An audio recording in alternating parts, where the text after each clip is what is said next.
to kamunggay. Ay, kamunggay.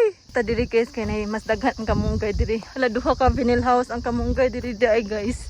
Ay, kamunggay food. Thankful kay ko ni ate guys kay gitur kita niya diri sa iyang farm ay. Nay nanguha siya og kamunggay. Namita siya og mga kamunggay. Kana sa man tama ning kamunggay te?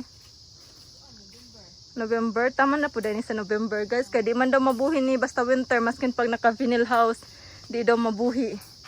So tama na dyan ni November. Nya, next year na po ate. Wow, daghanag kamunggay diri. Oy, maka-happy ate. Wow! Kamunggay is life. So sa Pilipinas lagi ko kakitag dagang kamunggay. First time ganin ako din nakakitag kamunggay diri sa Japan. Tiasin. Happy kay ko. Guys, kamunggay. Ani? Pusuhay tagpupubi kaya aron mga experience tagpamupo diri sa Japan ba? Kaya sa Pilipinas sa tagasuhay ani.